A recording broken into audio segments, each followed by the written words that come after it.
Assalamualaikum warahmatullahi wabarakatuh. Kami dari kelompok 4B Indralaya, saya Pratama Setiawan dan rekan saya. Saya adalah Jaspira. Dan saya Ninda Putri. Di sini kami akan menampilkan hasil dari video kelompok kami. Berikut video kelompok kami. Selamat menyaksikan. Tujuan pembelajaran pada hari ini yaitu mahasiswa mampu menguasai fondasi saintifik materi gen, genom, kromosom, kode etik, transkripsi, dan translasi. Materi singkat, ekspresi gen adalah proses di mana informasi yang dikodekan dalam gen diubah menjadi suatu fungsi. Hal ini sebagaimana besar terjadi melalui transkripsi molekul RNA yang mengkode protein atau molekul RNA non-coding yang memiliki fungsi lain. Proses ekspresi gen diatur secara hati-hati, berubah secara substansial dalam kondisi dan tipe sel yang berbeda. Produk RNA dan protein dari banyak gen berfungsi untuk mengatur ekspresi gen lain, di mana kapan dan seberapa banyak suatu gen diekspresikan juga dapat dinilai dengan mengukur aktivitas fungsional suatu produk gen atau mengamati fenotip yang terikat pada suatu gen.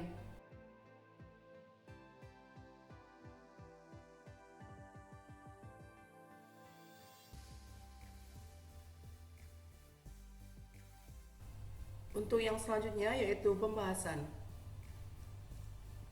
Yang pertama ada gen. Gen adalah urutan DNA yang memiliki informasi genetik mengkode untuk sintesis protein dan RNA. Secara klasik, gen didefinisikan sebagai bagian dari kromosom yang menentukan atau mempengaruhi suatu karakter atau fenotip seperti warna mata. George Bird dan Edward Tatum mengusulkan definisi molekular dari sebuah gen pada tahun 1940 setelah mengekspos spora jamur Neospora crassa ke sinar X dan agen lain yang diketahui merusak DNA dan menyebabkan perubahan dalam urutan DNA atau mutasi.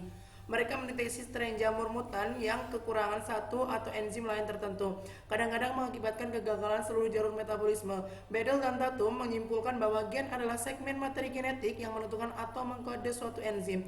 Hipotesis satu gen satu enzim. Kemudian konsep ini diperluas menjadi satu gen satu polipeptida karena banyak gen mengkode protein yang bukan enzim atau untuk satu polipeptida dari protein multisubunit.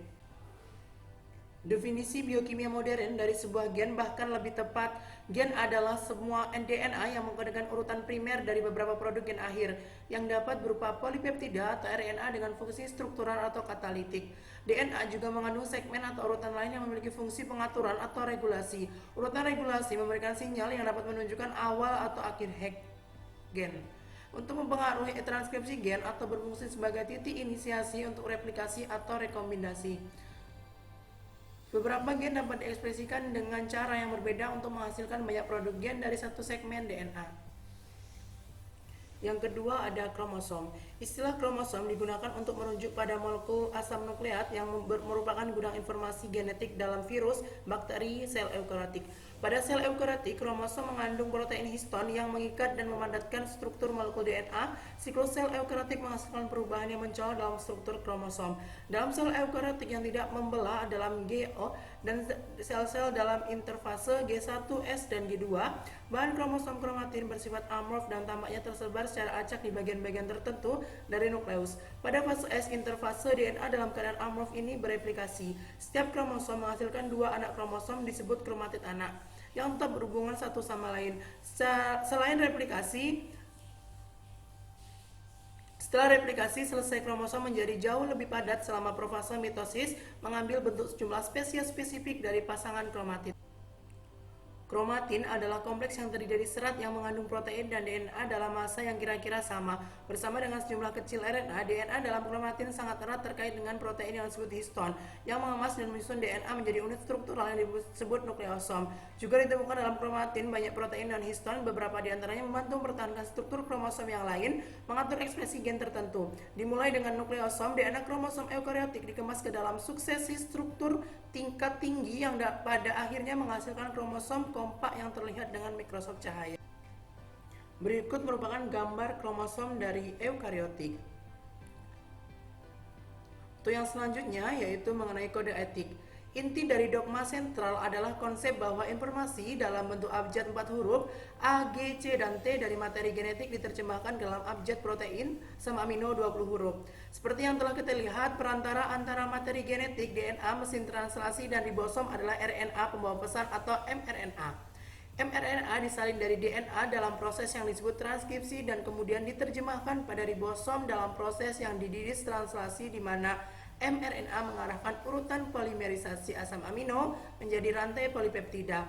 Di sini kita fokus pada sifat dan logika kode etik adaptor RNA yang menguraikan kode genetik, cara kerja mesin molekular yang menerjemahkan mRNA menjadi protein dan melakukannya dengan akurasi tinggi, dan kimia pembentukan ikatan peptida. Kode genetik didefinisikan sebagai sehubungan antara urutan nukleotida dalam DNA atau transkripsi RNA-nya dan urutan asam amino dalam protein. Setiap asam amino ditentukan oleh satu atau lebih triplet nukleotida atau kodon dalam DNA. Selama translasi, mRNA bertindak sebagai salinan kerja gen di mana kodon untuk setiap asam amino dalam protein telah ditranskripsi ke DNA dari DNA ke mRNA. Karena asam nukleat hanya memiliki 4 basa dan protein terdiri dari 20 asam amino, unit pengkode atau kodon untuk setiap asam amino harus terdiri dari lebih dari satu basa. Bahkan 2 pangkalan tidak akan cukup. Jika kodon terdiri dari 2 basa, maka hanya 16 atau 42 kodon yang berbeda yang mungkin dan tidak akan cukup kodon untuk menentukan 20 asam amino. Namun jika kodon terdiri dari 3 basa, maka 64 atau 43 kodon dimungkinkan lebih dari cukup untuk alfabet asam amino. Oleh karena itu, jumlah minimum basa yang diperlukan untuk menentukan 20 asam amino yang berbeda adalah 3. Memang kode etik adalah kode triplet dari 64 kemungkinan kodon. Dalam kode genetik 61 menentukan asam amino yang menunjukkan bahwa banyak asam amino dikodekan oleh lebih dari satu kodon. Dengan demikian, kodon mengalami degradasi dalam arti bahwa beberapa asam amino ditentukan oleh lebih dari satu kodon yang mirip. Contoh ekstrim asam amino leusin, serin, arginin masing-masing ditentukan oleh 6 kodon yang mirip. Di ekstrim lainnya, asam amino metionin dan triptofan memiliki satu kodon, yaitu AUG dan UGG. Kodon metionin AUG merupakan kodon inisiasi atau awal yang menandakan awal dari urutan pengkodean dalam mRNA. Untuk asam amino yang memiliki lebih dari satu kodon, 2 basa pertama dalam kodon biasanya sama, basa di posisi ketiga sering bervariasi. Nah, berikut merupakan gambar dari kode etik. Untuk yang selanjutnya yaitu transkripsi. Nah, di sini ada pertanyaan nih, bagaimana 61 kodon yang menentukan asam amino diuraikan sedemikian rupa sehingga masing-masing mengarahkan penggabungan asam amino yang sesuai? Jawabannya adalah bahwa kodon dikenali oleh molekul adaptor yang dikenal sebagai transfer RNA atau tRNA. Berbeda dengan mRNA, tRNA adalah RNA non-pengkode protein yang secara langsung bertindak sebagai adaptor. Setiap tRNA mengenali kodon untuk asam amino tertentu. Pengenalan dimediasi oleh pasangan basa antara kodon dan antikodon yang sesuai dalam molekul tRNA yang sejajar dalam orientasi antiparalel. Terikat secara kovalen pada setiap tRNA pada ujung 3 aksennya adalah asam amino serumpunnya, yaitu asam amino yang sesuai dengan yang ditentukan oleh kodon. Dengan demikian, asam amino asam aspartat terikat secara kovalen pada tRNA yang antikodonnya berpasangan dengan kodon asam aspartat 5 aksen GAC 3 aksen.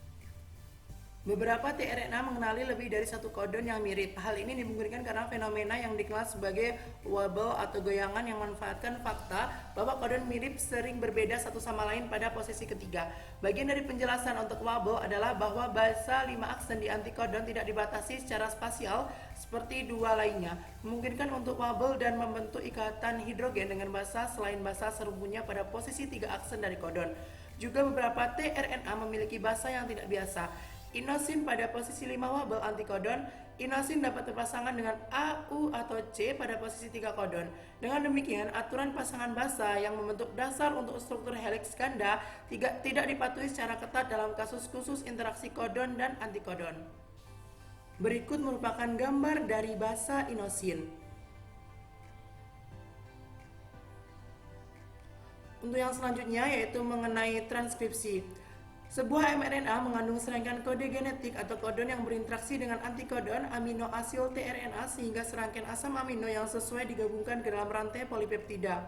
Ribosom menyediakan lingkungan untuk mengontrol interaksi antara mRNA dan amino asil tRNA.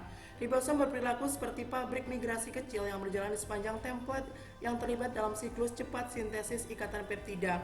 Ribosom terdiri dari 2 subunit yang memiliki peran khusus dalam sintesis protein. Messenger RNA dikaitkan dengan subunit kecil 30 basa mRNA terikat setiap saat.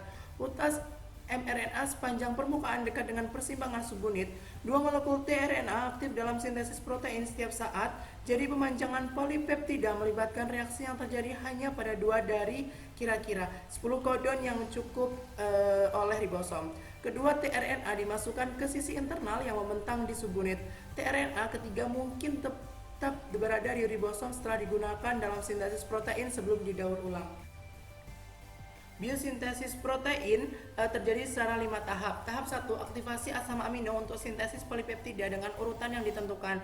2 persyaratan harus dipenuhi. 1, gugus karboksil dari setiap asam amino harus diaktifkan untuk memfasilitasi pembentukan ikatan peptida.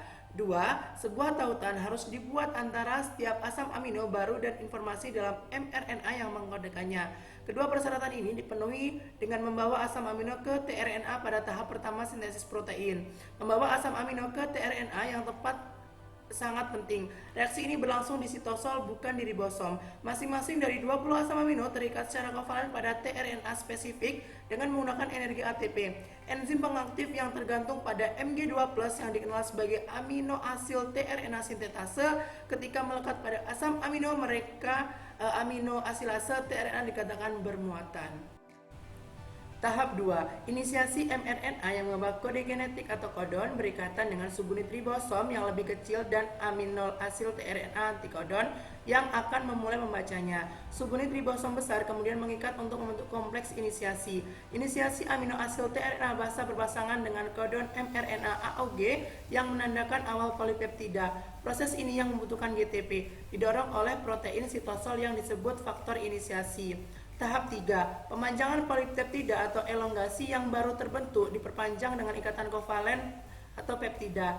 Unit asam amino berturut-turut masing-masing dibawa ke ribosom dan diposisikan dengan benar oleh tRNA-nya yang berpasangan dengan kodon yang sesuai di mRNA. Pemanjangan membutuhkan protein sitosol yang dikenal sebagai faktor pemanjangan. Pengikatan setiap amino asil tRNA yang termasuk dan pergerakan ribosom di sepanjang mRNA difasilitasi oleh hidrolisis GTP karena setiap residu ditambahkan ke polipeptida yang sedang tumbuh. Tahap 4, terminasi dan pelepasan penyelesaian rantai polipeptida ditandai oleh kodon terminasi UAA, UGA, UAG dalam mRNA. Polipeptida baru dilepaskan dari ribosom dibantu oleh protein yang disebut faktor pelepasan. Tahap 5, pelipatan atau folding dan pemrosesan pasca translasi untuk mencapai bentuk atau konformasi biologis aktifnya. Polipeptida baru harus terlipat menjadi konformasi 3 dimensi yang tepat. Sebelum atau setelah pelipatan, polipeptida baru dapat menjalani pemrosesan enzimatik termasuk penghilangan satu atau lebih asam amino, biasanya dari terminal amino, penambahan asetil, fosforil, metil, karbonil, atau gugus lain pada residu asam amino tertentu, pembelahan proteolitik, dan pengikatan oligosakarida atau gugus prostetik. Untuk yang selanjutnya yaitu kesimpulan. 1. Gen adalah urutan DNA yang memiliki informasi genetik mengkode untuk sintesis protein dan RNA. 2. Istilah kromosom digunakan untuk menuju pada molekul asam nukleat yang merupakan gudang informasi genetik dalam virus, bakteri, dan sel eukariotik. 3. Inti dari dogma sentral adalah konsep bahwa informasi dalam bentuk abjad 4 huruf A, G, C, dan T dari materi genetik diterjemahkan ke dalam abjad protein atau asam amino 20 huruf. 4. Kodon dikenali oleh molekul adaptor yang dikenal sebagai transfer RNA atau tRNA. 5. Sebuah mRNA mengandung serangkaian kode genetik atau kodon yang berinteraksi dengan antikodon amino asil tRNA sehingga serangkaian asam amino yang sesuai digabungkan ke dalam rantai polipeptida. Sekian video dari kelompok kami. Wassalamualaikum warahmatullahi wabarakatuh.